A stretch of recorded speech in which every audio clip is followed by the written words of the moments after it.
Hello everyone, welcome back to our online classes. देखिए, जो अपना सेकेंड लेसन है वो लगभग कंप्लीट होने की ओर है। हमने गाउस के नियम के अनुप्रयोग ये सारा कंप्लीट कर लिया था। अब इस चैप्टर के अंदर हमारे पास में तीन छोटे छोटे पॉइंट है, जिसमें एक पॉइंट है आवेशित चालक की सतह पर विद्युत बल, दूसरा पॉइंट है विद्युत क्षेत्र के इकाई आयतन में संचित विद्युत ऊर्जा, और तीसरा पॉइंट है साबुन के आवेशित बुलबुले का संतुलन।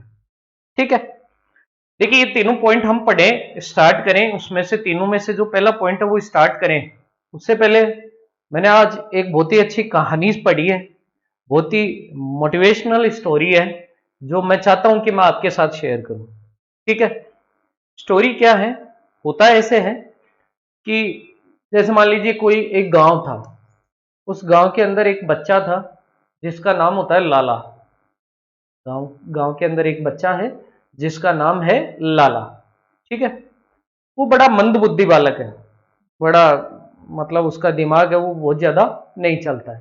ठीक है, तो उसके स्कूल के जो बच्चे हैं, उसके सहपाठी जो है, उस स्कूल जिस स्कूल में वो पढ़ता है उस स्कूल के जो बच्चे हैं वो उसे पप्पू कह के चिढ़ाते हैं।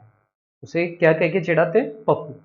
ठीक है, अब जैसा होता है कि गार्जियंस है वो अवेयर, जो गार्जियंस होते हैं, जो जागरूक गार्जियंस होते हैं, वो बिल्कुल टाइमली, वीकली बोलो या महीने में कम से कम 2 बार तो स्कूल में जाके अपने बच्चों की जो प्रोग्रेस रिपोर्ट है वो चेक करते हैं।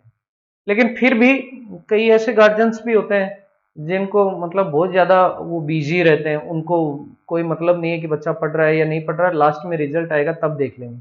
अब रिजल्ट आने के बाद में वो क्या देखते हैं वो पता नहीं है क्या देखते हैं। ठीक है, जो भी है उसका उनके जो गार्जियंस थे, उसके जो पिता थे, वो एक दिन स्कूल जाते हैं और टीचर से उसका प्रोग्रेस कार्ड मांगते हैं कि ठीक है, मेरा जो बच्चा है लाला, उसकी जो प्रोग्रेस कार्ड है वो आप मुझे दिखाइए, बताइए, समझाइए क्या है इसकी प्रोग्रेस है। तो टीचर उसे बोलती है कि ये बड़ा ही नालायक बच्चा है, ये बड़ा ही नालायक बच्चा है, इसका लाइफ में कुछ भी नहीं हो सकता, ले जाइए आप इसे यहाँ से। अब ये सुनकर उसके पिता हैं वो बड़े दुखी होते हैं, आहत होते हैं, और उसे गांव में ही छोड़ दिया और वो कहीं शहर में कमाने चले जाते हैं। अब कई साल गुजर गए, लगभग 20 साल गुजर गए, 30 साल गुजर गए। टीचर है वो बूढ़ी हो गई, बूढ़ी होकर एक बीमार हो गई। बूढ़ा होता है तो वो बीमार भी हो ही जाता है शरीर। तो उसे कोई भयंकर बीमारी हुई, वो शहर के किसी हॉस्पिटल में एडमिट हुई। एडमिट होकर उसे उसका जो क्या, यूं मान लो कि उसकी सर्जरी करनी पड़ी। तो सर्जरी की गई और उसे फिर जनरल वार्ड में शिफ्ट किया गया। तो कुछ टाइम बाद में जब टीचर को होश आया तो उसकी जैसे आंखें खुली धुंधली सी, तो उसने देखा कि उसके बेड के पास में कोई एक डॉक्टर है, वो खड़ा खड़ा मुस्कुरा रहा है। ठीक है, उसकी आंखें पूरी खुली नहीं थी, अचानक ही डॉक्टर ने देखा कि उस टीचर का जो चेहरा है वो नीला पड़ गया और अचानक से डॉक्टर मर गई। ठीक है, अब डॉक्टर ने देखा, सबको समझ में नहीं आया कि अचानक से टीचर तो ठीक थी, टीचर को क्या हुआ। तो उन्होंने इधर उधर देखा तो ये देखा गया कि वहां पर एक काम करने वाला जो वार्ड बॉय था, उसने जो टीचर का ऑक्सीजन मास्क का ऑक्सीजन जो चल रहा था उसका प्लग निकाल के अपने मोबाइल का चार्जर लगा दिया। ठीक है, और जो वो वार्ड बॉय था, वो वार्ड बॉय था वही वो लाला। यानी कहने का मतलब है कि अगर आप ये सोच रहे हो, अगर आप ये सोच रहे थे कि जो लाला है वो शहर जाके बहुत ही बड़ा डॉक्टर बन गया, तो इसका मतलब आप साउथ की फिल्में बहुत ज्यादा देखते हैं। ऐसा कुछ भी नहीं है, वो नालायक था, है और रहेगा। ठीक है, यानी लाइफ में हंसना भी बहुत जरूरी है। कहने का मतलब यही था, ये एक छोटी सी स्टोरी जो हंसाने के लिए, इस पेंडेमिक के टाइम में हंसाने के लिए काफी है। ठीक है, तो कुछ बातें हैं ऐसी कि ठीक है, कोई जैसा होता है वैसे ही उसे एक्सेप्ट करना पड़ता है। ऐसा कोई जरूरी नहीं है कि हर बार ऐसा कुछ हो कि हाँ लाला ने अपनी या तो बाप का बदला लिया या फिर वो शहर जाके बहुत बड़ा डॉक्टर बन गया, ऐसा कुछ भी नहीं है। लाला नालायक था, है और रहेगा। ठीक है, उसने मौज कर दी, लेकिन कैसे की मौज? मौज कर दी कि जिस टीचर ने उसे नालायक बताया था, बनाया था, उसका सत्यानाश, उसका कल्याण कर दिया। ठीक है, चलो देखते हैं आगे। आइए अपने पॉइंट पर आते हैं। आज के अपना पॉइंट है आवेशित चालक की सतह पर विद्युत बल। देखिए, आवेशित चालक की सतह पर विद्युत बल से क्या मतलब है, इस पॉइंट के अंदर हम क्या पढ़ेंगे, ध्यान से देखना सब लोग। मान लीजिए कि आपके पास कोई एक चालक है, किसी भी प्रकार का चालक है, उसकी कोई भी आकृति हो सकती है। तो मान लेते हैं कि ये मेरे पास एक इस प्रकार की आकृति का एक चालक है, ठीक है। चालक है तो चाहे अंदर से ठोस हो चाहे खोखला हो, कोई फर्क नहीं पड़ेगा, दोनों कंडीशन सेम होगी आवेशित करने पर, ठीक है। अब मैंने इसे आवेशित किया, तो आवेशित करूंगा तो या तो पॉजिटिवली चार्ज करूंगा या नेगेटिवली, ठीक है। अगर ये ठोस भी होता है फिर भी मैं आवेशित करता तो आयतन में दिया गया आवेश कहां पर आ जाता, सतह पर। और यदि ये खोखला है तो सारा का सारा आवेश किस पर वितरित होगा, इसकी सतह पर। यानी दोनों कंडीशन में चालक होने के कारण इसका सारा का सारा जो आवेश है वो कहां पर वितरित होगा, सारा का सारा आवेश वितरित होगा चालक की सतह पर, ठीक है। हम क्या देखते हैं कि जैसे ही किसी चालक को आवेशित किया जाता है तो आवेश इस चालक की सतह पर एक विद्युत बल लगने लग जाता है, इस चालक की सतह पर एक क्या लगने लग जाता है, विद्युत बल। ये जो विद्युत बल लगेगा उस विद्युत बल की दिशा होगी आउटवर्ड डायरेक्शन में। कौन सी डायरेक्शन में, आउटवर्ड, यानी बाहर की दिशा में एक इसके ऊपर क्या लगने लग जाता है, विद्युत बल, ठीक है। इसी विद्युत बल के कारण इस चालक के ऊपर एक दाब की भी उत्पत्ति होती है। दाब बराबर होता है बल बटा क्षेत्रफल, तो जहां बल है वहां दाब भी होगा। तो इसी विद्युत बल के कारण एक दाब भी कार्य करता है और इस दाब को कहा जाता है विद्युत दाब। तो मैं सिंपल लैंग्वेज में इतना ही कह सकता हूं कि जब आप किसी चालक को आवेशित करते हैं तो उस चालक की सतह पर बाह्य दिशा में यानी बाहर की ओर एक विद्युत बल और एक विद्युत दाब कार्य करने लगता है। क्यों करने लगता है, इसके पीछे क्या लॉजिक है, तो इसका जवाब देखो। मान लो कि ये आपके पास एक चालक था, इसको हमने आवेशित किया और इस चालक के ऊपर मैंने एक अल्पांश ले लिया, ये एक छोटा भाग ले लिया ए, ये सिरा मैंने ले लिया, मान लो ये वाला बिंदु है, इधर से ए से चले ऐसे बड़ा भाग और ये छोटे वाला भाग, ये छोटे वाला भाग है अल्पांश, बड़ा भाग है उसका नाम हो गया ए बी और इस बिंदु को मैंने नाम दे दिया सी। यानी हमारे पास में दो भाग हो गए, मैं इधर लिख सकता हूं, साइड में लिख रहा हूं, ध्यान से देखना। एक हो गया छोटा भाग, इस चालक का एक हो गया मेरे पास छोटा भाग यानी अल्पांश, छोटा भाग हो गया, इसका मतलब क्या हुआ, अल्पांश। अल्पांश को आप देख रहे हैं किससे दर्शा रहे हैं, अल्पांश का नाम क्या है, ए बी, सॉरी एसी, अल्पांश का नाम क्या है, एसी, ठीक है। और दूसरा, जब हमने अल्पांश लिया तो शेष बचा हुआ जो भाग है वो बड़े भाग का काम करेगा, और बड़े भाग को देखो यहां से मेजरमेंट स्टार्ट किया ए फिर बी और फिर ये हो गया सी, तो बड़ा भाग है उसका नाम क्या हो गया, एबीसी, ठीक है। छोटे भाग में कम आवेश है, बड़े भाग में बड़ा आवेश है, छोटे भाग में छोटा आवेश है, बड़े भाग में बड़ा आवेश है, ठीक है। समान आवेशों के मध्य वैसे ही प्रतिकर्षण बल लगता है। अब एक आवेश बड़ा है यानी ज्यादा है और एक कम है, तो ज्यादा आवेश छोटे आवेश पर बहुत ज्यादा क्या लगाएगा, बल, ठीक है। प्रतिकर्षण बल लगाएगा तो किधर लगेगा, बाहर की ओर, जाहिर सी बात है। तो ये ए बी सी भाग का जो आवेश है, ये वाला आवेश है, इस छोटे आवेश के ऊपर बाह्य दिशा में क्या लगाएगा, बल। और इसी बल के कारण यहां पर इस चालक की सतह के ऊपर हर जगह, कहीं भी मान लो इस अल्पांश को, हर जगह यही सिचुएशन रहेगी। तो इसी शर्त के कारण, इन्हीं बातों के कारण हम ये कह सकते हैं कि जब किसी चालक को आप आवेशित करते हैं तो उस स्थिति में चालक की सतह पर बाह्य दिशा में एक विद्युत बल और एक विद्युत दाब कार्य करता है, ठीक है।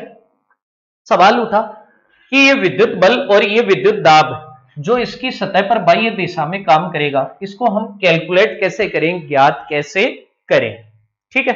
तो इसका जवाब देखना। मैं इस विद्युत बल और विद्युत दाब का मान ज्ञात करने के लिए मैं क्या करता हूं, मैं दो पॉइंट मान लेता हूं। मैं कितने बिंदु मानता हूं, दो। एक तो इस आवेशित चालक की सतह के बाहर और एक इस आवेशित चालक की सतह के अंदर, ठीक है। जो बाह्य पॉइंट है उसे मैंने मान लिया पॉइंट P1 और जो अंदर वाला बिंदु है उसे मैंने मान लिया पॉइंट P2, ठीक है।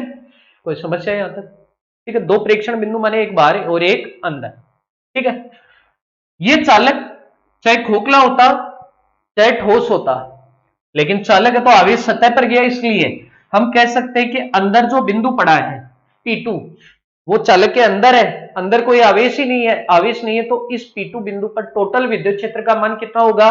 0। हमने पढ़ा है खोखले आवेशित चालक गोले के अंदर विद्युत क्षेत्र 0, ठोस चालक आवेशित गोले के अंदर भी विद्युत क्षेत्र 0। तो ये अंदर पड़ा है, तो यहां पर परिणामी विद्युत क्षेत्र मैं ऐसे लिख सकता हूं, परिणामी विद्युत क्षेत्र को EP2 बराबर कितना हो गया? 0। लेकिन आवेशित चालक की सतह के बाहर विद्युत क्षेत्र EP1 परिणामी विद्युत क्षेत्र नॉट इक्वल टू 0, और कितना होगा? गॉस के नियम से ही जो ठोस खोखला चालक आवेशित गोला पड़ा था उसकी सतह के बाहर विद्युत क्षेत्र निकाला था KQ बटा स्मॉल r स्क्वायर, अन्य रूप पड़ा था तो क्या आया था? अन्य रूप पड़ा था तो हमने आया था सिग्मा बटा एप्सिलॉन नॉट। तो P1 पर टोटल विद्युत क्षेत्र है सिग्मा बटा एप्सिलॉन नॉट और P2 पर टोटल विद्युत क्षेत्र है 0। अब टोटल है इसका मतलब पहले यहां एक से ज्यादा है तभी तो टोटल निकाला है। तो P1 पर दो विद्युत क्षेत्र होंगे, एक अल्पांश AB के कारण और एक बड़े भाग ABC के कारण। ठीक है, दोनों में धनावेश है तो दोनों के लिए बिंदु P1 है वो बाह्य दिशा में है, तो धनावेश के कारण विद्युत क्षेत्र बाहर की ओर। ये तो पहले AB भाग के AC भाग के कारण और दूसरा विद्युत क्षेत्र हो गया ABC भाग के कारण। यानी मैं ऐसे मान सकता हूं यहां दो विद्युत क्षेत्र, एक हो गया E1 और एक हो गया E2। बस ध्यान ये रखना है कि E1 किसके कारण है, E2 किसके कारण। तो मैंने मान लिया, इधर साइड में फिर से लिख देते हैं, AC भाग का विद्युत क्षेत्र E1 और दूसरा ABC भाग का विद्युत क्षेत्र हमने मान लिया E2। ठीक है, तो यहां पर E1 E2 की दिशा दोनों के लिए कहां हो गई? बाहर।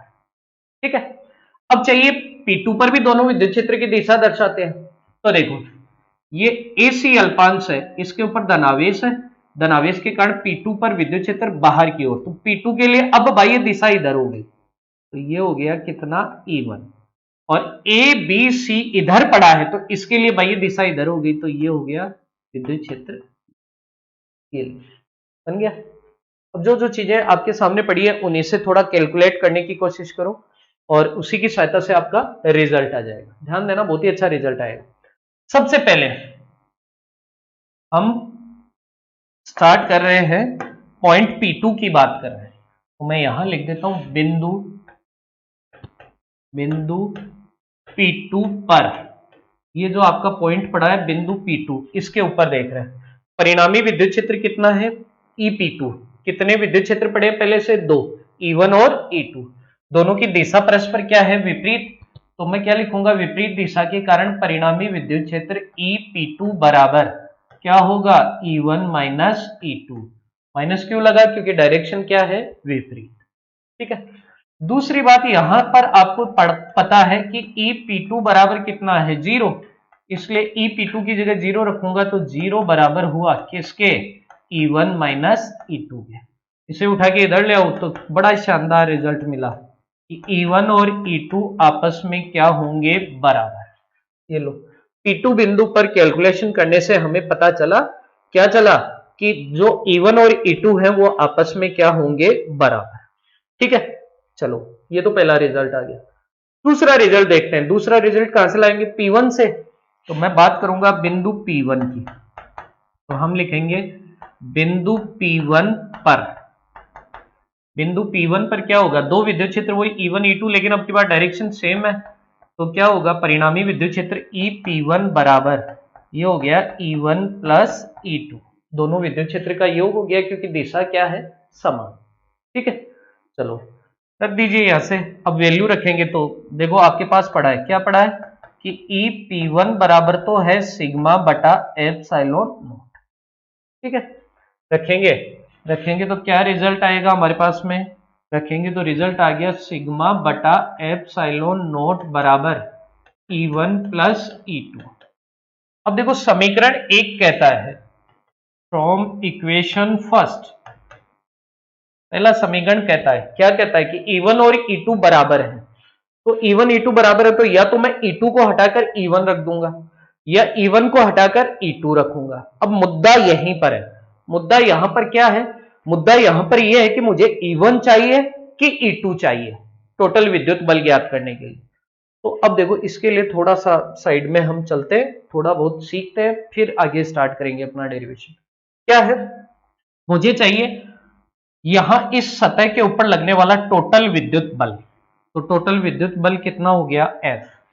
टोटल कैलकुलेट करने का क्या तरीका है, टोटल कैलकुलेट करने का तरीका है कि पहले अल्प मान ज्ञात करो dF, फिर उसका क्या कर दो, इंटीग्रेशन। ठीक है, पहले छोटा मान ज्ञात करो, फिर उसका समाकलन करो, तो आपको क्या मिल जाएगा, टोटल मान। ठीक है, ये तो है। तो अब देखिए टोटल बल इस सतह पर लगने वाला F है, F कब आएगा, जब छोटे बल का क्या करेंगे, समाकलन। ठीक है, अब छोटा बल कहां मिलेगा, छोटा बल छोटे भाग पर लगेगा कि बड़े भाग पर लगेगा, छोटा बल हमेशा छोटे भाग पर लगता है। ठीक है, तो इसका मतलब DF बल है वो कौन से अल्पांश पर लगेगा, AC पर। AC अल्पांश पर लगने वाला बल क्या होगा, अल्प बल, फिर उसका करेंगे समाकलन, तो हमें क्या प्राप्त होगा, टोटल विद्युत बल। ठीक है, सही है बात। अब सवाल उठा कि अल्प विद्युत बल कैसे ज्ञात करें। तो विद्युत बल ज्ञात करने का तरीका, विद्युत क्षेत्र की परिभाषा पढ़ी थी, E बराबर था F बटा क्यू नॉट। तो यहां से F बराबर क्यू नॉट इंटू ई। ठीक है, मुझे अल्प चाहिए, तो अल्प ये DF है, वो अल्प बल कब होगा, जब या तो क्यू नॉट अल्प हो या विद्युत क्षेत्र E अल्प हो। ठीक है, अब विद्युत क्षेत्र तो यहां बदलने से रहा, क्योंकि आवेश फिक्स है, तो आवेश बदल सकते हैं। तो मैं क्या लिखूंगा, यदि क्यू नॉट है वो डी क्यू नॉट के बराबर हो गया, तो F किसके बराबर होगा, DF। ठीक है, यानी अल्प आवेश होगा तो बल भी कैसा होगा, अल्प। तो यहां पर देखिए AC पर अल्प आवेश मान लिया हमने DQ, तो यहां से DF बराबर क्या होगा, DF बराबर हो गया DQ इंटू E। अब सवाल उठा यहां पर E का मतलब दो विद्युत क्षेत्र हैं इसके ऊपर, एक तो E1 और एक हो गया E2। E1 तो AC के कारण खुद के कारण है, तो खुद के कारण खुद पर कभी भी बल नहीं लगता, दूसरे के कारण लगता है। तो यहां AC के ऊपर खुद के कारण खुद पर बल नहीं लगेगा, खुद का मतलब है कि इस AC का विद्युत क्षेत्र है E1, तो E1 तो कभी भी AC पर बल नहीं लगाएगा, AC पर बल कौन लगाएगा, E2। तो यहां पर विद्युत क्षेत्र कौन सा चाहिए, E2। तो हमें विद्युत क्षेत्र तो चाहिए E2, E2 मिल जाएगा, तो यहां से DF ज्ञात करेंगे, DF ज्ञात करेंगे तो फिर उसका समाकलन करते हुए क्या कैलकुलेट कर लेंगे, F। ठीक है, इसका मतलब हमें E1 को हटाना है और हमें क्या रखना है, हमें रखना है E2। समझ में आई बात अच्छे से। ठीक है, देखिए तो फ्रॉम इक्वेशन फर्स्ट E1 को हटा दो, E2 रख दो, तो E1 की जगह भी E2 रखेंगे तो क्या बनेगा, इसलिए 2E2 भाई E1, ये E2 प्लस E2 2E2 बराबर सिग्मा बटा एप्सिलॉन नॉट। मुझे क्या चाहिए, E2, तो E2 बराबर ये हो गया सिग्मा बटा 2 एप्सिलॉन नॉट, इक्वेशन नंबर 2। ठीक है, E2 आ गया। अब क्या चाहिए, अब हमें चाहिए, क्या चाहिए, अब हमें चाहिए विद्युत बल, टोटल चाहिए। टोटल ज्ञात करने से पहले हमें अल्प विद्युत बल चाहिए। अल्प विद्युत बल किस पर लगेगा, AC पर। तो मैं क्या लिख सकता हूं, इसलिए AC अल्पांश पर, इसलिए AC अल्पांश पर कार्यरत अल्प विद्युत बल, अल्प विद्युत बल, AC अल्पांश पर कार्यरत अल्प विद्युत बल क्या होगा, DF बराबर ये हो गया आपके पास, DF इक्वल्स टू क्या होगा, DQ इंटू E2। मान लिया कि ये जो AC अल्पांश है इसके ऊपर टोटल आवेश कितना है, DQ। ठीक है, इसे बाद में देख लेंगे, निपट लेंगे इसे। E2 का मान पढ़ाइए आपके पास फ्रॉम इक्वेशन सेकेंड, तो ये हो गया इक्वेशन फ्रॉम इक्वेशन सेकेंड, तो ये हो गया DF इक्वल टू, DQ तो पढ़ा है, E2 का मान रख दो सिग्मा बटा 2 एप्सिलॉन नॉट इंटू DQ। ठीक है, ये आपके पास अल्प विद्युत बल आ गया, DF का मान आ गया। ठीक है, अब देखिए ये जो DF आया है, इस DF को हम, इस DF का यदि समाकलन कर देंगे तो हमें क्या प्राप्त होगा, टोटल विद्युत बल। ठीक है, अब देखो समाकलन करना है। समाकलन करने के लिए मुझे ये रब करना पड़ेगा। आप लोग स्क्रीनशॉट ले लीजिए आराम से और फिर अच्छे से अपने नोट्स बनाइए। तो चलो मैं इसे मिटाता हूं। देखिए, समाकलन करना है और आगे सोल्व करना है, इतना ही काम बचा है हमारा। तो चलो, यहां तक मेरे हिसाब से किसी को कोई दिक्कत नहीं होनी चाहिए। ये मैं सारा हटा देता हूं क्योंकि अभी बचा हुआ है डेरिवेशन। चलो, डीएफ का मान आ गया, तो मैं क्या लिख सकता हूं, इसलिए टोटल विद्युत बल, मैं क्या लिख सकता हूं, इसलिए कुल विद्युत बल, कुल विद्युत बल, टोटल विद्युत बल कितना होगा, एफ बराबर इंटीग्रेशन ऑफ डीएफ, एफ बराबर इंटीग्रेशन ऑफ डीएफ, वैल्यू रख दो यहां पर।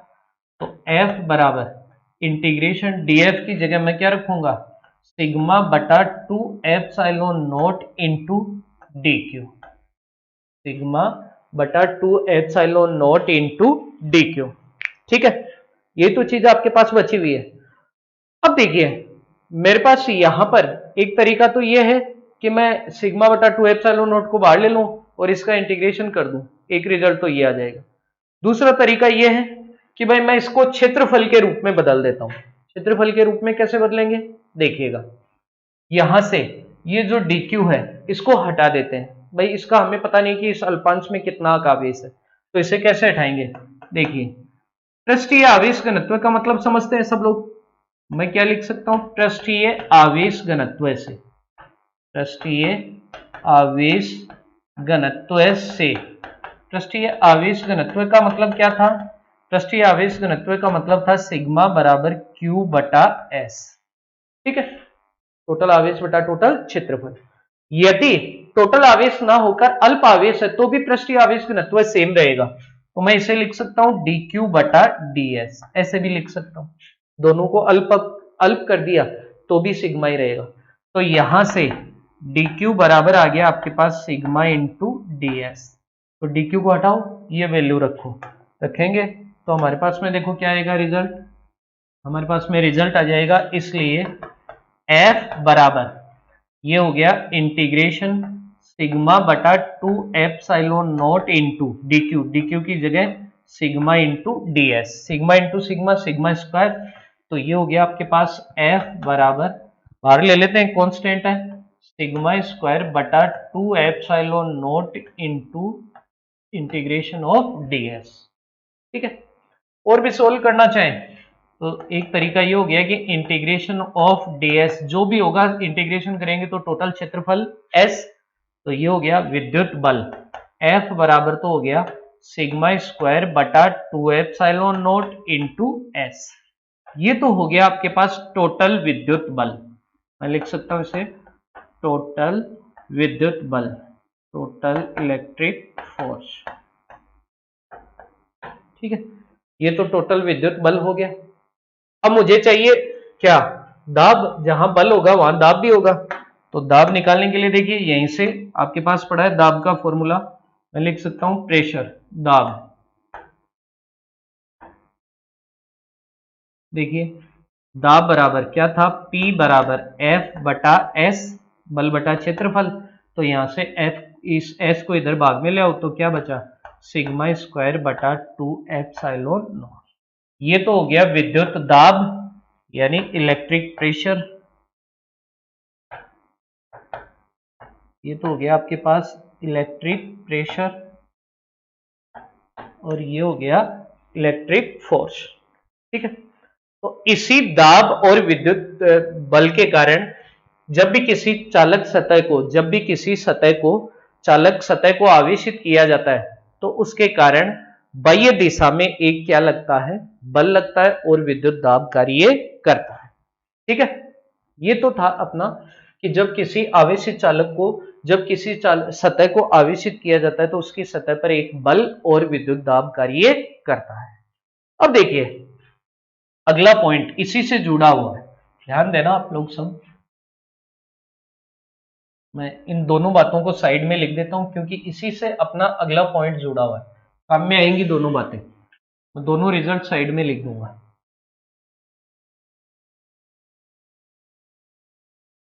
देखिए, पहला रिजल्ट क्या था, नंबर 1, पहली बात थी, मैं लिख सकता हूं इलेक्ट्रिक फोर्स, विद्युत बल। जब किसी सतह को आवेशित किया जाता है तो उसकी सतह पर विद्युत बल क्या था, F बराबर, विद्युत बल का क्या रिजल्ट आया, F बराबर था सिग्मा स्क्वायर बटा 2 एप्सिलॉन नॉट इंटू एस। ठीक है, ये तो आपके पास था विद्युत बल, एक रिजल्ट तो ये था। दूसरा आया आपके पास इलेक्ट्रिक प्रेशर, दूसरा रिजल्ट है आपके पास इलेक्ट्रिक प्रेशर, दूसरा रिजल्ट इलेक्ट्रिक प्रेशर है। उसका रिजल्ट क्या था, उसका था P बराबर F बटा S। केवल आपको ये साइड में S को इधर साइड दूसरी साइड लेके आना तो बाद में आ गया, तो ये हो गया सिग्मा स्क्वायर बटा 2 एप्सिलॉन नॉट। ये दो रिजल्ट है आपके पास। ठीक है, अब देखिए अपने पास अगला हमें क्या पढ़ना है। हम ये देख रहे हैं कि आपके पास कोई एक आवेशित चालक है, आवेशित चालक है तो उसकी सतह पर बाह्य दिशा में विद्युत बल भी लग रहा है और विद्युत दाब भी कार्य कर रहा है। ठीक है, सही है बात अपनी। अब हम उस सतह को और आवेश देना चाहते हैं, उस सतह को हम क्या करना चाहते हैं, और आवेश देना चाहते हैं।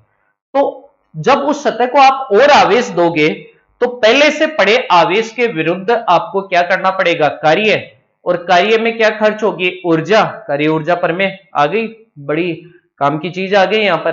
कार्य ऊर्जा पर में क्या कहती है कि जब आप पहले से पड़े आवेश को और आवेश देना चाहोगे, उस सतह को और आवेश देना चाहोगे बाहर से, तो पहले से पड़े आवेश द्वारा विरोध होगा।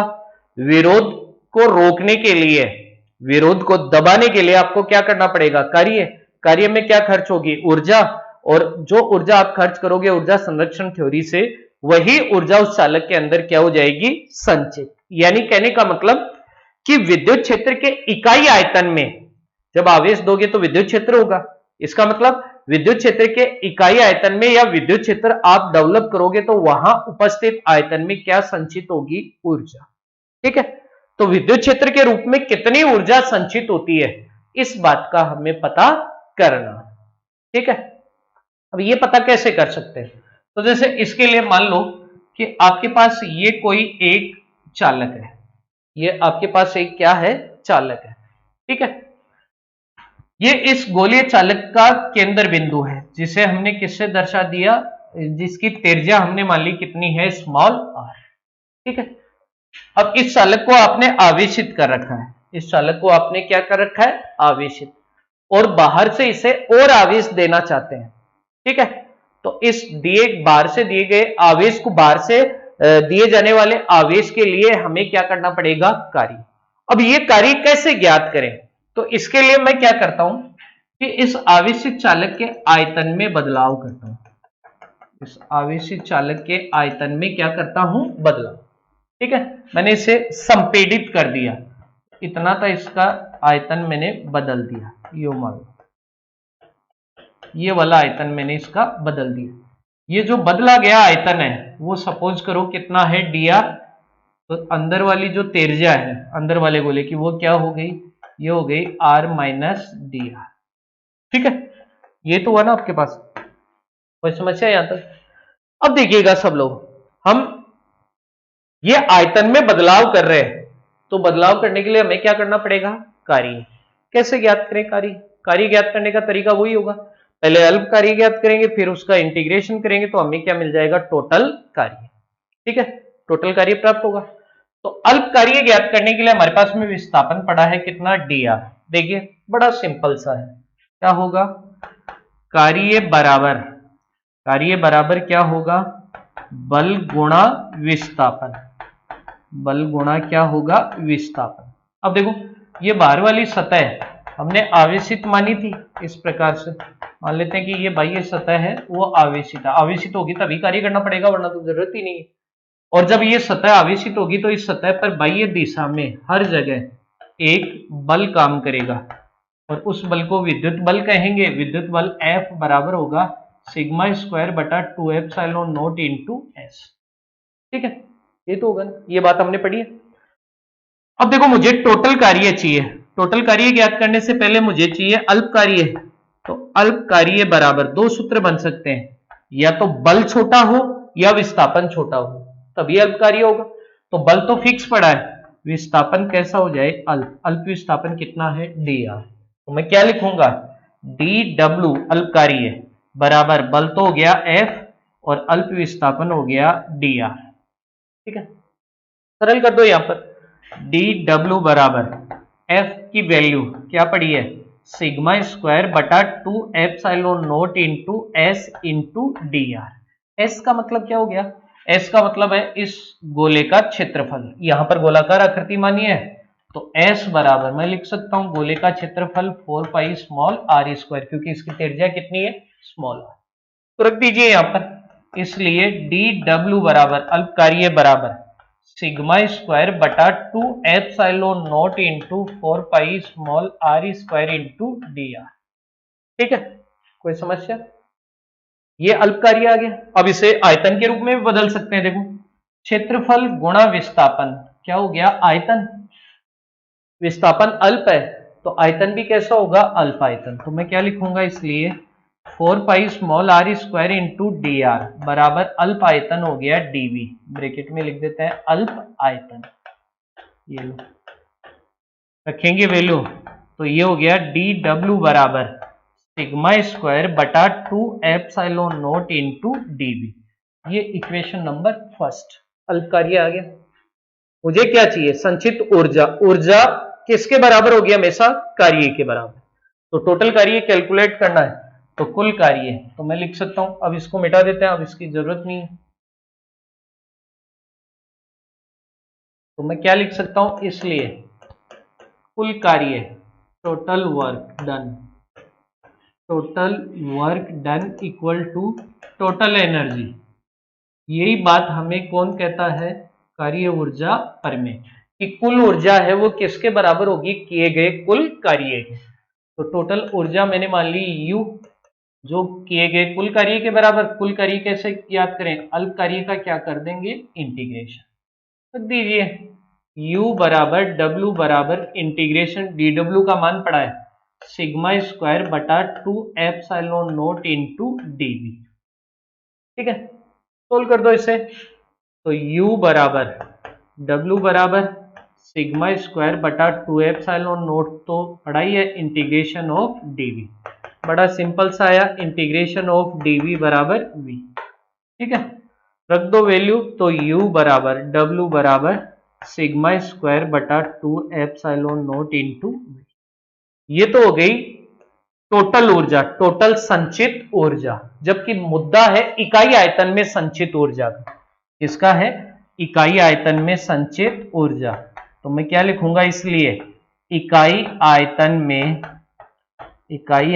में संचित ऊर्जा। इकाई आयतन का मतलब क्या हो गया, इकाई आयतन का मतलब हो गया कि टोटल ऊर्जा में टोटल आयतन का भाग दे दो, और इसे ही कहा जाता है ऊर्जा घनत्व है, और ऊर्जा घनत्व को दर्शाते हैं किससे, स्मॉल u से। ठीक है, इसका मतलब क्या है, ऊर्जा घनत्व का मतलब है किसी भी चालक के एकांक आयतन में संचित ऊर्जा क्या कहलाता है, ऊर्जा घनत्व है।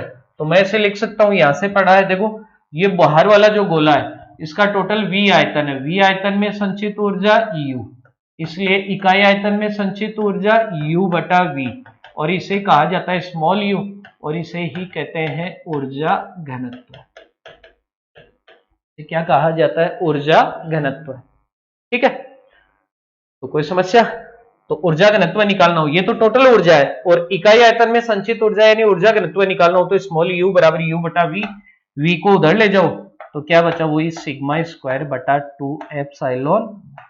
ये आपके पास था किसी भी चालक के एकांक आयतन में संचित ऊर्जा। ठीक है, उम्मीद करता हूं कि आप लोगों को बढ़िया से समझ में आ रहा होगा।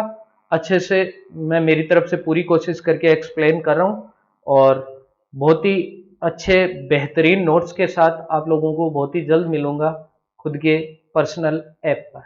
Okay, thank you.